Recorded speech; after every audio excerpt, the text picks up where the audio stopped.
Now he has to come correct, sis. Now there's no other choice but to come correct.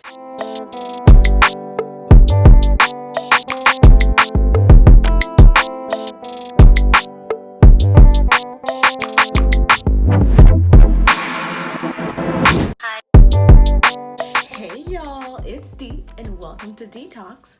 Today's video is for my single girls. Today, as you can tell by the title, we're going to be getting into how to be happy and single. And I know the two don't necessarily always go together, but they should, and that's what I'm going to talk about today. Before we get into the video though, are you subscribed yet? Because if you're not subscribed, I just feel like, what are you doing? What are you doing? But it's okay, it's fine, it's cool. I'll go ahead and give you a chance to do that. Did you do it yet? Okay, great. Now we can get into the video.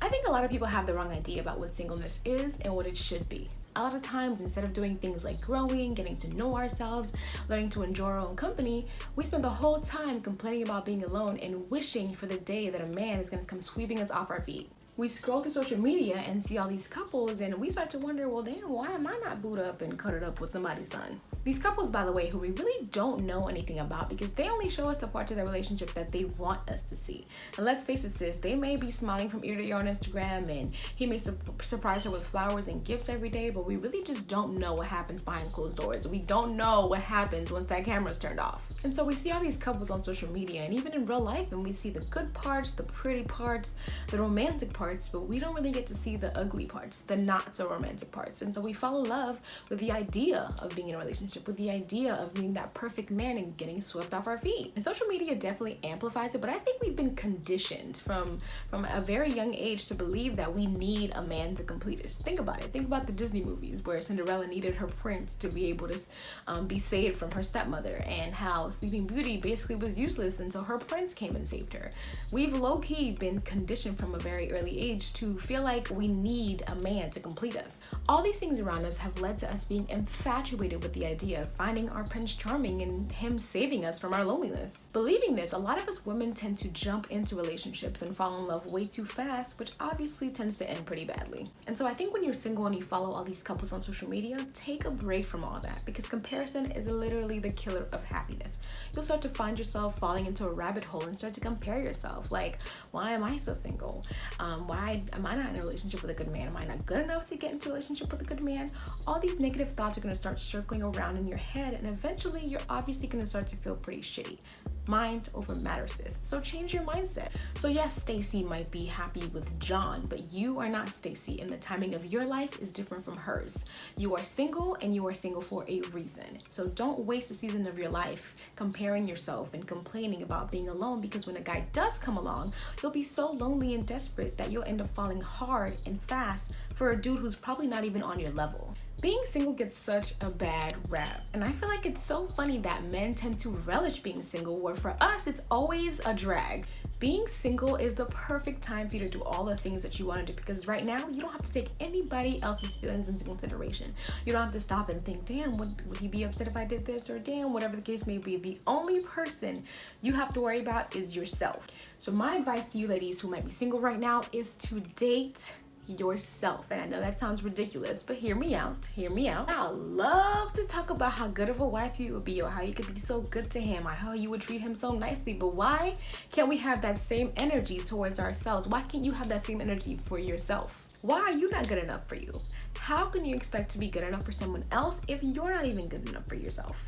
How can you expect someone else to enjoy your company if you don't even enjoy your own company? So I think it's important during the single season, while you're dating yourself, to start to enjoy your own company. And the best way to do this, and I know some of y'all are gonna look at me like I'm crazy, but the best way to do this is to take yourself out on dates. Maybe go to a nice restaurant by yourself and enjoy a nice meal, or go take a walk around your neighborhood, or even go see a movie by yourself. And again, obviously it's gonna feel weird at first, but the point, the key, the goal is to eventually start to get comfortable in your own presence until eventually you start to enjoy your own company. So yes, it's gonna feel weird as hell, sis. You're gonna feel awkward and weird, but try it and see. I promise you, it'll feel so liberating when you actually start to feel comfortable. So just like when you start dating a new guy, what's the first thing you do?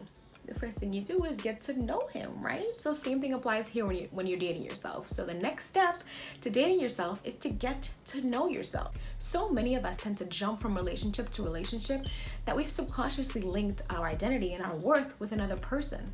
And so we'll get out of a long relationship and we'll realize that we don't know who we are, but in reality, it's probably because you didn't know who you were in the first place. So as you're getting to know yourself while you're single, a lot of things are going to start to come up that you never dealt with, that you never really gave yourself a chance to heal from. We can't just keep jumping from relationship to relationship, because every time we do, we bring that pain and the trauma from the last relationship into the next one. And so instead of jumping into another relationship, start building that relationship with yourself. Become more self-reflective and more self-aware so that you can raise your self-esteem and your self-worth. You have to get to know yourself. Like, figure out the things that you enjoy, figure out the things that you don't like, that you hate, that make you smile, that make you laugh. Have you ever taken a second to just ask yourself, what do I like? A lot of us are just walking around with no real sense of self. So ask yourself and figure things out about yourself. What do I like? What do I not like? What do I enjoy? Just get to know yourself. So just like when you're dating a new guy, after you get to know them, what happens next? You start to like them a little bit. You start feeling them. So same thing goes here. The next step to dating yourself is learning to like, love, and eventually accept yourself, flaws and all. You have to work towards coming to terms with the things that you may be insecure about but cannot change. Find comfort in the fact that you are human and you can and will continue to make mistakes. But the point is that you're actively working towards a better you and improving the areas where you can. So don't be so quick to judge and criticize yourself, sis, because just like we love to give these dudes chances on chances on chances, we have to have the same kind of patience with ourselves. Loving yourself isn't just about getting a massage every other week or getting a facial once in a while. That's self-care. It's about accepting yourself. It's about prioritizing your wants and needs. It's about knowing when to say no. It's about shielding and protecting yourself from things that are not good for you, people that are not good for you. You start to be a lot more selective about who you're spending your time and energy on when you start to love yourself and you realize your self-worth. I also think it's really, really important to have the right kind of people around you. The kind of people who are going to keep you grounded, who are going to encourage you and support you, who can understand and love you unconditionally. So like I said, you have to be selective as to who you're spending your time with when you're single, because let's face it, singleness can be freeing and liberating, but it can definitely get lonely. And there will definitely be days where you feel like you miss somebody, you miss having somebody, you miss a romantic partner, you just miss the intimacy of a romantic relationship, or you just miss having somebody who's your person. And so during those days where you may not be at your best, you may not be at your 100%, you need people in your life who can be empathetic, who can be kind, who can make you laugh, who can bring you out of that rut. People who may also be single, who you can vent to and make jokes with. Regardless of your relationship status, I'm a huge believer in having and maintaining genuine and healthy relationships with people who you can count on. So the takeaway here, ladies, is that you have to be okay and content being single, because you have to trust and have faith that you're not going to be single forever. So let go of that fear and focus on reaching the best version of yourself and trust the timing of your life. Anything worthwhile takes time and hard work. So do the work that it takes, sis, to get to a place where you can love yourself unconditionally. Work towards a place where you are emotionally and mentally grounded, where you know and understand your worth and your value, where you're so comfortable in your own skin that these IG posts no longer make you feel envious, and these couples all around you don't make you feel any type of way, because you are content. You are good. When you get to that place where not only do you know yourself and what you're bringing to the table, you love yourself and actually enjoy your own company, and you have amazing people in your life who support you, love you unconditionally, and you can have a good time with, the next guy that you date, the next guy that you let into your life is gonna have to be pretty damn special, because now you get to be choosy. Now you know what you deserve and you're not settling for anything less. Having that air of confidence and self-assurance will attract the right kind of man. The kind of man who knows that you are perfectly fine all by yourself and you don't need him at all. Now the right guy will be admiring you from afar, sis.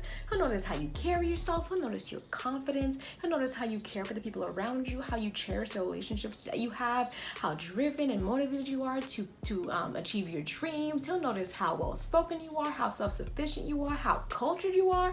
He'll realize, damn, now that is a woman. Now that is the caliber of woman that I need in my life, because now it becomes a challenge, because here you are beautiful, confident, self-assured, and so he has to ask himself, well, damn, what do I bring to the table? How can I be an asset to her? How can I add value to her life? Now he has to come correct, sis. Now there's no other choice but to come correct. The thing is, before you go on this journey where you basically learn to love and accept yourself, you're insecure. You're unsure of what you're worth. You're unsure of what you deserve. And I'm sure I've mentioned this quote before. It's by Miles Monroe, and it basically states that when the purpose of an object is not known, abuse is inevitable. And so what that means is that the men in your life will exploit your insecurities and your doubts about yourself for their own selfish wants and needs. And even if you do find a good man before you realize your self-worth, you will inevitably end up sabotaging it, because again, how can you have a happy and healthy relationship with somebody else if you're neglecting the relationship that you have with yourself? Do the work, ladies. Date yourself. Do the things that you like. Learn to love the woman you're becoming and get to a place where you are complete and content all by yourself. Then you'll be so much better equipped to make a sound and smart decision on who to get into a relationship with. And not only that, but you'll also be able to walk away from a relationship that may not be giving you what you deserve. I think that's all I have for you guys today. I really hope you guys got a little something out of it, and I hope you guys enjoyed. And if you did, please give this video a thumbs up. Go ahead and hit that like button, because you know you liked it. You know you liked it, so go ahead and hit that like button. Also, please make sure to share this video with all your single friends or anyone you think might enjoy this video. Also, please leave me a comment down below to let me know what you thought of the video and to let me know what other topics you want me to cover. And obviously, make sure to subscribe to this channel and hit the notification bell, because you know you don't want to miss my next video, because it's gonna be good. It's gonna be, you know it's gonna be good. So go ahead and hit that subscribe button and the notification bell. Thank you guys so much for watching, and I'll see you in my next video. Bye.